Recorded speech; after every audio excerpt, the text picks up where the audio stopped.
Trading stocks, futures, options on futures, and retail off-exchange foreign currency transactions involves substantial risk of loss and is not suitable for all investors. You should carefully consider whether trading is suitable for you in light of your circumstances, knowledge, and financial resources. You may lose all or more of your initial investment. Opinions, market data, and recommendations are subject to change at any time.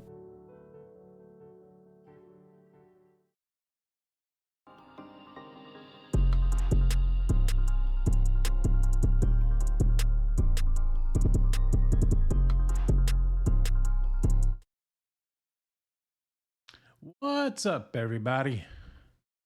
Hope your Saturday is going well. It is July the 26th at 10:52 Central Time, and it is no screen Saturday, but here I am looking at some screens. And there's a reason for that.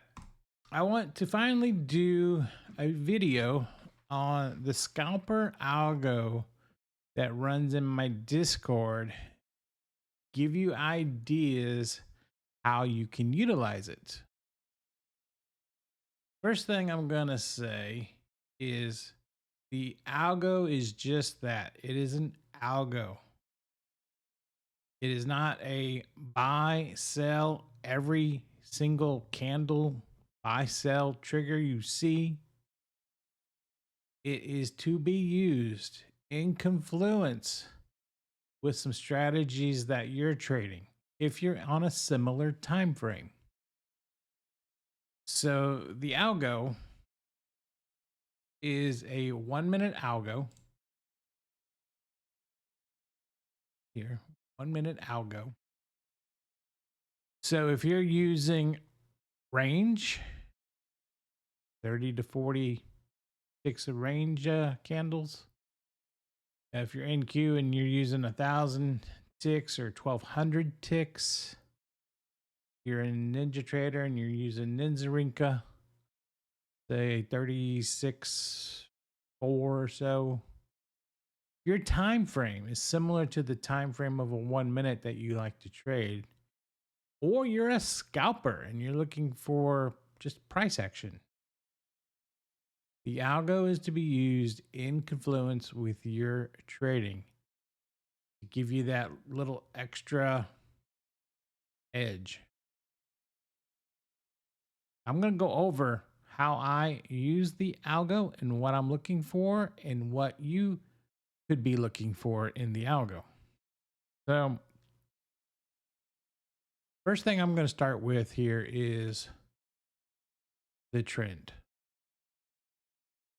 The trend is your friend. We've all heard that many times. And it definitely is your trend.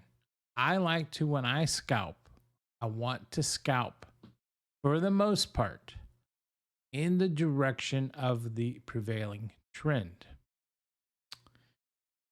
With that said, there are opportunities, even within a trend, to scalp the mean reversion, and I'll go over that a little bit. But predominantly, I want to stay within the trend. That is where I have my most success. If I stay within the trend, that also allows me to potentially scale a little bit.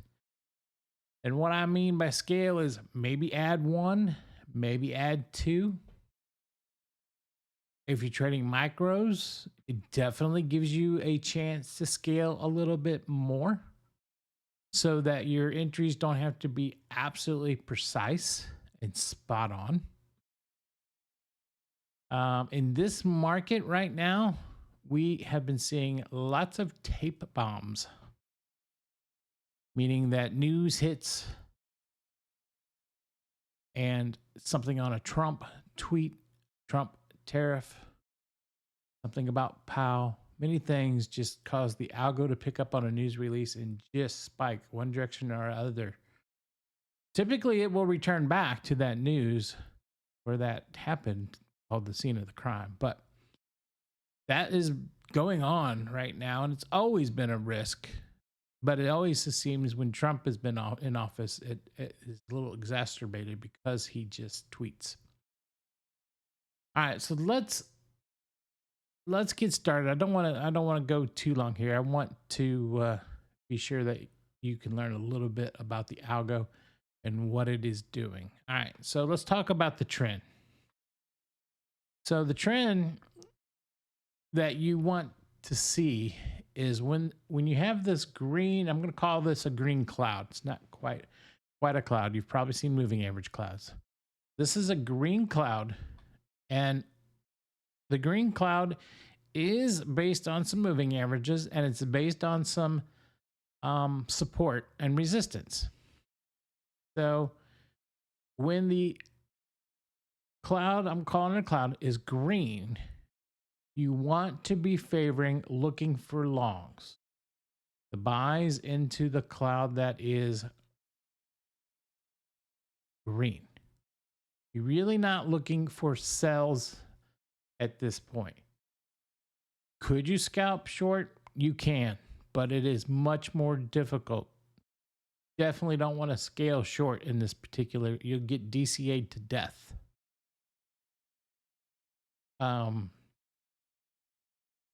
So there's the first thing about the trend. Let me just scroll back. Here's an example of, we're getting in some chop here. There's really no defined trend. So this is moving up. We got to sell, and then there was, no buy. That's a do nothing. This is a do nothing. But here we got red, and we got a sell opportunity. This was a sell opportunity for a scalp. Here's a little bit more defined, and you'll see it when you get the stair step. That means we've kind of entered into a trend. This is like an A plus short right in here and right in here. These are A plus shorts. There's several of them that is lined up. So as we break down, so this was support right here, this green line. We thought we had broken, sort of based on ATR, sort of based on support, sort of based on moving average. It's kind of three things combined into one. Sorry about that. The wife is calling. It's Saturday. She's, what are you doing? I'm out here and you're doing a video. Okay. Where was that? Support. So again, the trend is your friend. When the trend is red, you want to be looking for the sell opportunities, especially when you get bounces back towards this line here. These are areas where you can short or wait for a signal. Now, once you get back over, you got to be out of a trade in this particular case. I'll talk to you a little bit about my scalping and my what I'm looking for and how many ticks and my stop. So I just wanted to first talk about the trend. The trend is your friend. Let's talk about the candles next. Candles are hike and ashy candles. They are colored a little bit by an RSI component. So the thought is, when we break down and we get above a certain RSI, it could be a potential change.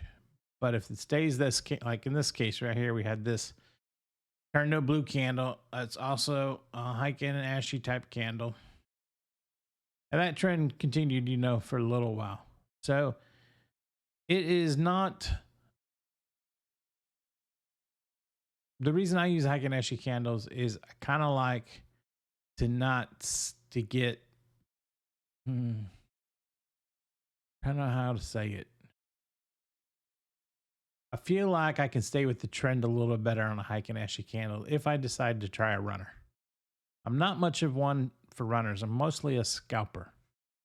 But it tells me a little bit about the continuation here of this move up. Also in conjunction with the slower indicator, which is very MACD related. And it also has an RSI component to this lower indicator, which I will talk about here in a little bit. The second buy sell. Let's talk now about let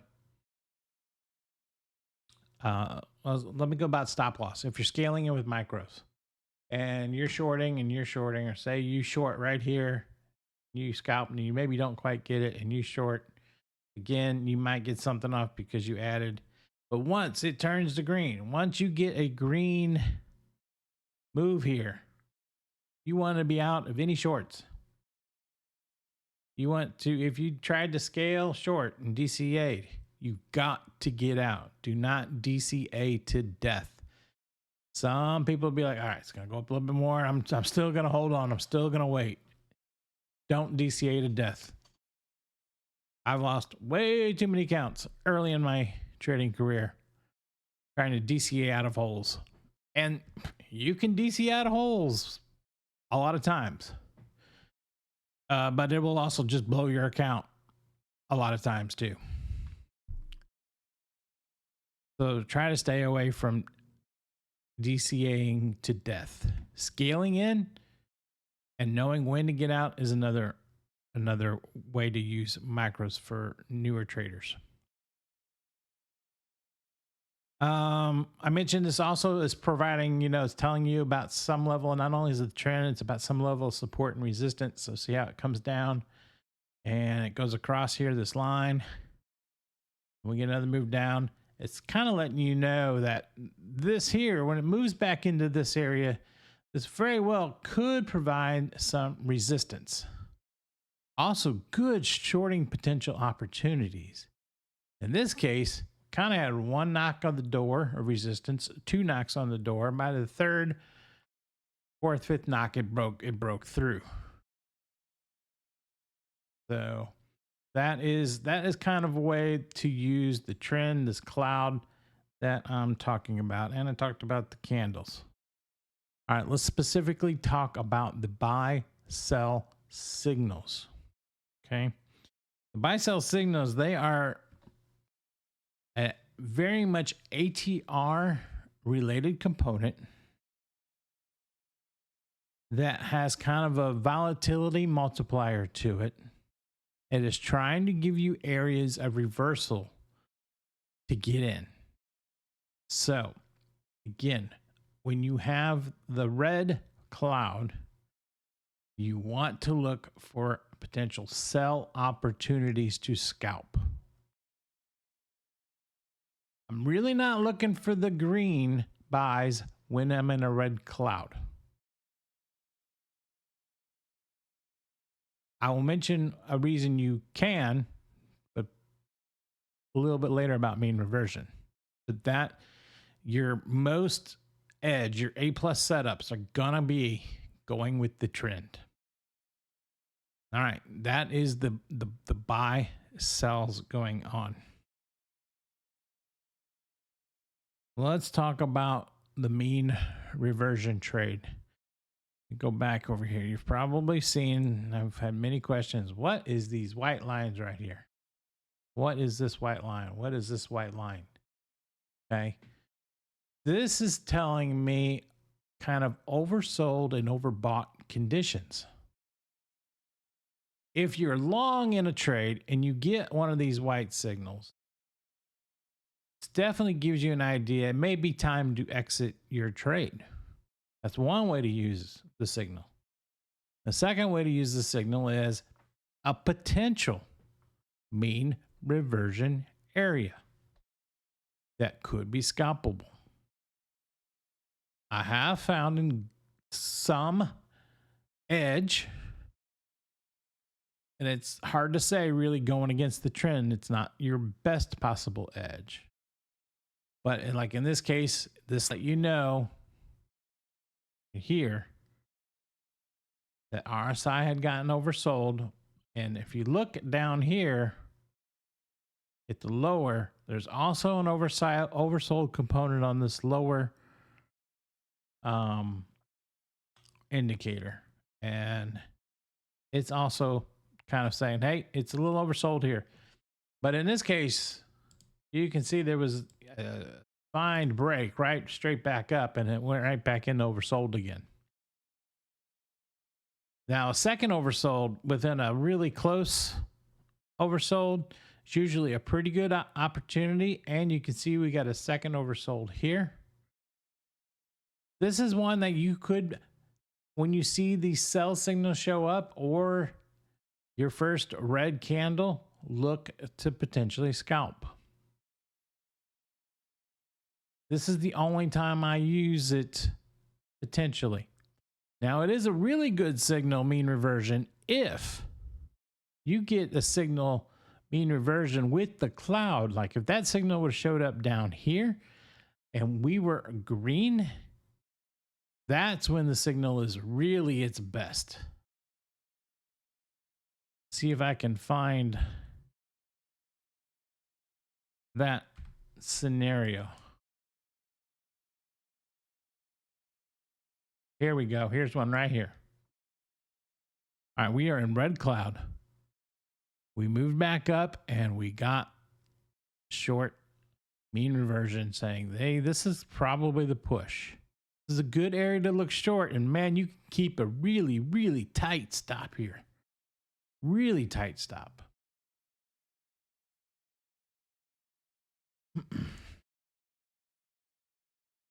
See if we can find another one.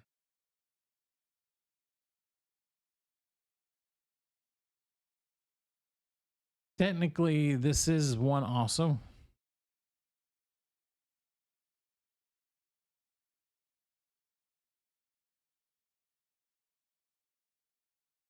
They're much harder to find the mean reversion with the trend because typically you don't get the deep pullback with the trend. But when they appear, you want to jump on them. All right, so that's a little bit about the white. See this white line show up, telling you things are overbought or oversold. All right, let's talk a little bit about how I'm scalping. I post in my Discord all the time, a lot of my charts. And in Q, my scalping is usually based on the VIX. Let me pull up the VIX here. Give you an example. Let me go to a daily chart of the VIX.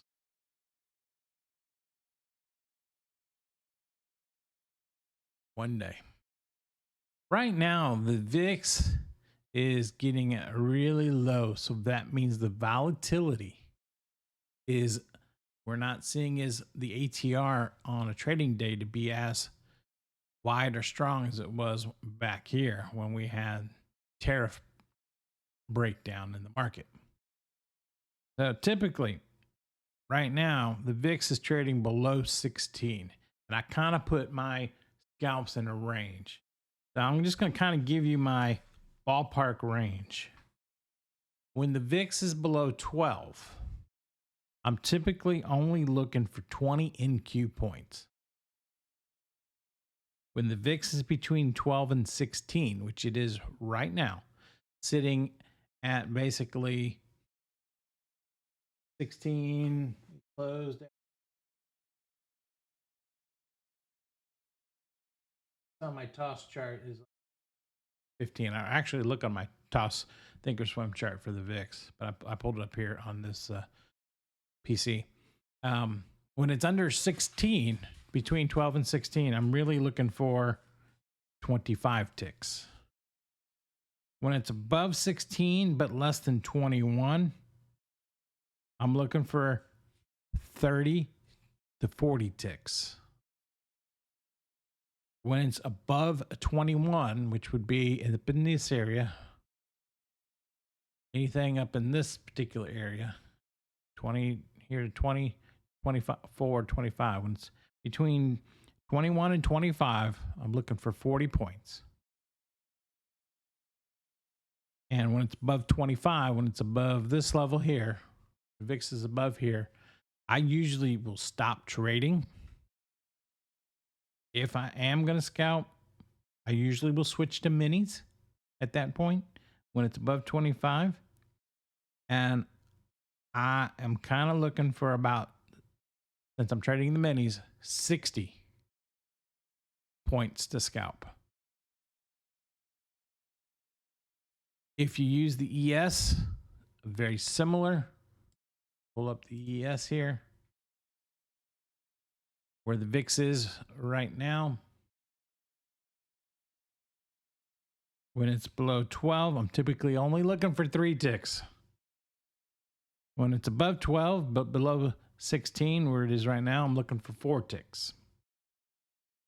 When it's above 21, when it's above 16 and less than 21, I'm looking for 5 ticks. When it's above 21, but less than 25, I'm looking for 2 points, 8 ticks. When it gets above 25, again, I stop trading ES and I go to micros. At that point, I'm looking for about 11 ticks. Pull, cancel, go back to NQ.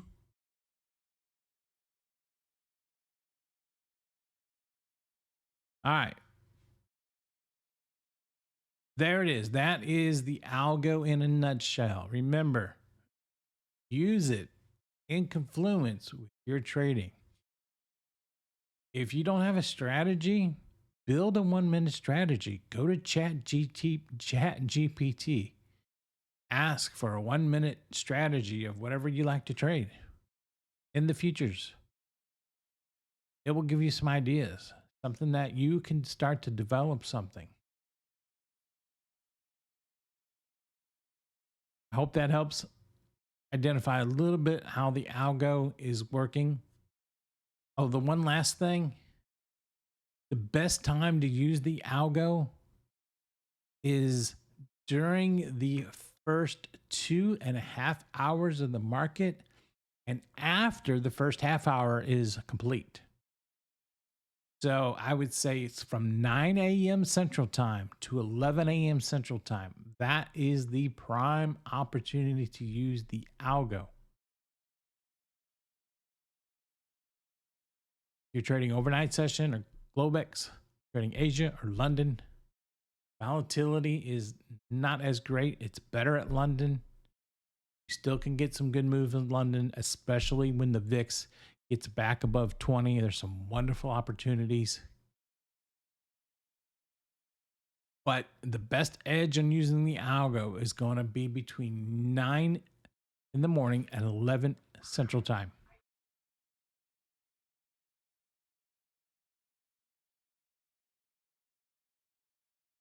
All right.